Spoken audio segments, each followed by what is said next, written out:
Good morning and welcome to day 4 of Coffee Break Cheltenham. It's a very early morning here. It's actually 4:45. I'm up early. I'm off to the airport to fly to Prague for a weekend of coaching riders. I've managed to blag the afternoon off, so I'll be able to watch all the racing, provided Michael O'Leary has one of his best pilots on duty. So it is early. Hopefully you've got a bit more sleep than me. Like I say, day 4 preview. If you want a day 3 review, head over to the SBK YouTube page to see mine and Tom Collins' review of the day. Probably lacked the emotion of the previous 2 days, but that was always going to be a high bench to get to. But I thought it was particularly nice to see Envoy Allen capitalise where Shishkin couldn't quite get to the good level he got to last time, but don't write him off. Shishkin will be back. Anyway, onwards to day 4. And the final day of what's been a really exciting and so far profitable Cheltenham Festival 2023. So the day starts with the Triumph Hurdle, and I'm fairly staggered that Paul Townend has elected to stick with Lossiemouth in this. I don't know when that decision would have to have been made, but I just think this softer ground on this new course, which is very stamina demanding, is going to suit Blood Destiny far better than Lossiemouth. To me, she's looked very good off a fairly muddling pace, looked very quick. I think she's definitely a filly of ability, but I just think Blood Destiny looks the more relentless galloper. I can see him being a staying horse in time, and history tells us that horses that win the Triumph generally tend to be blessed with plenty of stamina. So Blood Destiny for me in that. Just won at a massive price and a bit of a wild old swing is Jupiter Dugit, who was really impressive when winning at Newbury on soft ground. Beat Klitschko in Inniston, who was his more fancied stablemate, actually. Klitschko has won since, not all that impressive, but it's up to a rating of about 117. And Inniston won at Sandown and then was second last weekend in the valuable EVF final there, giving that a fairly decent looking form. Now, Jupiter Dugit is mad, and that's not being me mood. His own trainer has called him mad.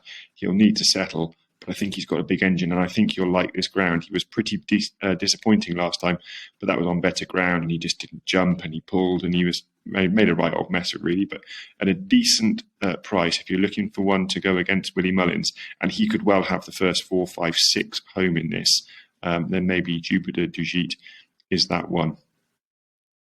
The 210 is the county hurdle. And if you've been watching my own stuff, the very first handicap movers and shakers I did about 6-7 weeks ago, I tipped up Pembroke, who'd failed to get home over 2 mile 4 in a grade 2 novice at Cheltenham, but travelled brilliantly, jumped really nicely, and then just stamina dropped away. Drops back to 2 miles here. I think he's on a handy mark. The price has somewhat crashed. He was 16 to 1 when I put him up. He's now into, I think, a best priced 11 to 2. That tempers enthusiasm in these big field handicaps where you do need a decent slice of luck on your side. But I'm keen on him. I've got an anti-post position on him. I won't be going in again at current prices. But I think Dan Skelton's already proven this week that he's pretty decent at lining these up for the handicaps. And so I hope for a big run from Pembroke. Ballyadam, I did mention on the SBK podcast as a fancy anti-post for the Coral Cup. He didn't go there. I probably can't leave him unbacked here, especially given the form that Henry de Bromhead has had his team in this week. So those are the two for me in the county hurdle. Going on into the Albert Bartlett novices hurdle, not a division I spend an awful lot of time on, I have to admit. It's not a race I tend to go into great depth in, but I do like Corbett's Cross here. He's really impressed me, what he did last time over 2 miles at Nace. And I think the horse Founder 50 that he beat is not a bad animal at all. And indeed, the horse that Founder 50 beat on his first start, Parmenion, has given that form a good look. He's won since. So yeah, Corbett's Cross definitely is going to stay. He's won on heavy ground at Limerick and at Fairyhouse, and looks to have gears. It's a bit of a concern that this could turn into a right old slog, and that might just throw up an odd result. But I think Corbett's Cross is a really smart prospect. Emmett Mullins is clearly a very, very talented trainer, and I'd expect a big run from him. Now, on the preview pods, I did put up Chianto Classico at a big old price. and his credentials remain the same, and actually this softer ground is going to suit him. But it's a massive concern that Kim Bailey is without a runner now for 65 days, and they haven't been running well. Plenty of horses pulling up, plenty sort of finishing tailed off. That is a concern. So I think I've probably lost my money on Chianto Classico, but I thought it was only fair that I mentioned him. One at a big price that could go well is Saint Pelé. I think this horse is being overlooked in the market, around about 33, even some 50 to 1 kicking about for him. He's an interesting profile, and he was running over fences last season and running to a good level, loves soft, heavy ground, seems to stay forever. If this turns into a slog and a real war of attrition, he's got a great chance. Just not an ideal prep that he tipped up at the last time when running a good race, and certainly not out of it. The 3:30 is the big race of the day, the Cheltenham Gold Cup. And aside from financially, I'm just love to see Galopin Des Champs do this. I've loved him from the moment I saw him jump his first fence in public.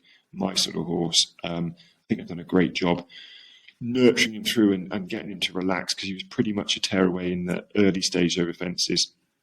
He looked far reformed this year, lobs along on a long rein, pops away, and looked to stay really well at Leopardstown last time. Now, plenty of horses have stayed 3 miles. Indeed, Willie Mullins had Florida Pearl, who stayed 3 miles perfectly well, but just could never quite manage to stay the extra trip in the Gold Cup. And that's got to be a minor concern, particularly now the ground has turned softer. Soft ground in itself is not a problem for this horse, but just this trip on soft ground is going to take an extreme depth of stamina, and it remains to be seen whether Galopin Des Champs has got that. I backed Statler anti-post and tipped him anti-post. He doesn't want this sort of ground, but it will make it a stamina test, and we know from last year that he stays at least 3 miles 6. Expect him to be staying on at the death. I think the ground has gone against Brave Man's Game. Hoisinor is a son of Dylan Thomas, and they all pretty much exclusively want better ground. Yes, Hoisinor stays, but I think his disappointing runs have been on softer ground, and I think that's got to be a concern.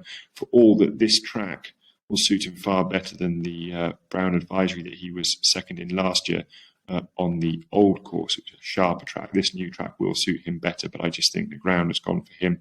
And I think, sadly, the ground has gone for Hewick as well. Bought for just £800. What a story that would be. But Shark Cannon has been pretty transparent in saying that this horse wants good ground, and he is almost certainly not going to get that tomorrow. The ground will suit Protectorat. Not a horse I like. I don't like his head carriage. I think he looks awkward, but the ground will suit him. And then another one that the ground will suit at a big old price, and again from a yard that's not in great form, but they've just been running a little bit better this week, is Royal Pagaille for Rich Ritchie and Venetia Williams. He's shaped pretty well in a couple of goes in a Gold Cup on better ground where he just gets a bit outpaced, but he sticks to his guns well, stays well. Soft ground is his thing. If the rain were to get into the ground tomorrow, and it's a fairly questionable forecast, depending where you look, if the rain does come, I think he's got a chance at around about 50, 80 to 1 to run into a place, and some bookmakers will offer you extended places.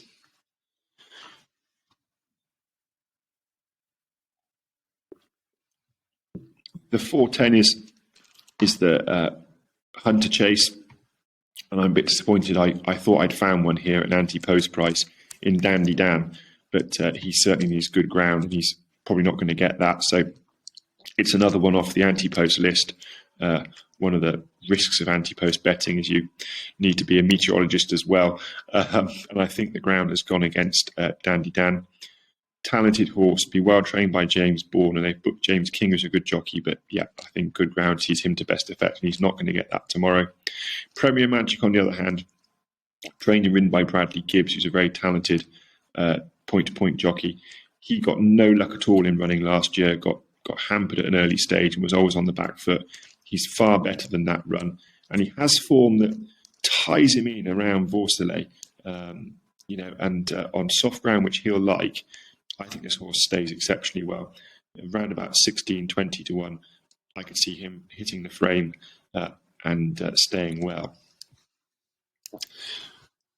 The 440 is the mare's Chase, and the two at the head of the market are both novices, and I'm keen to take them on just by virtue of the fact that history has shown that novices don't fare well in this race. A bit of experience goes a long way.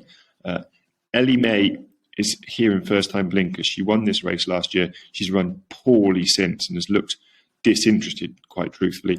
But she's got plenty of experience, and if blinkers were to sharpen her up on this application first time, she could well outrun her odds at 20-1. But the one I'm warming to is Jeremy's Flame. Gavin Cromwell and Keith Donoghue have gone well this week. Gavin Cromwell's got his horse in great form, and I think this mare's been a little bit overlooked, and she will almost certainly love this ground. She's got plenty of experience. She was a really impressive winner at Huntingdon last time, not coming off the bridle. She's around about 5-1, 6-1 maybe, and I think she could perhaps upset the two probably more talented novices, but I think experience can tell here, and so I go with Gavin Cromwell's and mare. Then the final race of the day is the Martin Pipe Conditional Jockeys race. Always a bit of a lottery, and you're looking for a good conditional here that's perhaps going to go on to better things. I've been keen on Iroko, who was a much bigger price when tipped on the SBK anti-post pod. Been quite well found in the market, but he's going to like this soft ground. He stays well. He's by Cocorico. They tend to like a bit of cut in the ground, and he's impressed me in 2 runs this year. Lately, he beat Weatherby, Rafferty's Return, who is no superstar, but runs to a consistent sort of level of 125 or thereabouts. And off level weights, Iroko beat him a very comfortable 14 lengths last time, suggesting that this mark is perhaps still slightly below his true capability. On a side note, it is slightly disappointing to see Aidan Kelly, who I don't know much about. He's a claiming professional, so he's not a young lad. Get the ride here. I always think it's a shame when yards don't use their own conditional, and I was expecting Toby Wynn to get the ride. I'm sure there's been some sort of negotiation with the JP McManus team as to why Aidan Kelly's riding it, but personally I think it's a bit of a shame that Toby Wynn can't get to showcase his talents on the biggest stage of all. But I think Iroko's got a great chance. Again, the price has contracted a little bit, but I don't see much to go away from with him. And so I'm hoping to end the day with a nice 10, 12-1 winner in the form of Iroko. So that is it, the end of the Cheltenham Festival 2023. Thanks for your engagement on Coffee Break Cheltenham and all the content I've put up. I'm glad you enjoyed it. I'm glad I managed to find you a few winners. I'll perhaps look to do a review of the Cheltenham Festival next week, perhaps mix that in with a handicap movers and shakers, and maybe do a sort of exclusive review from a handicap point of view on the Cheltenham runners.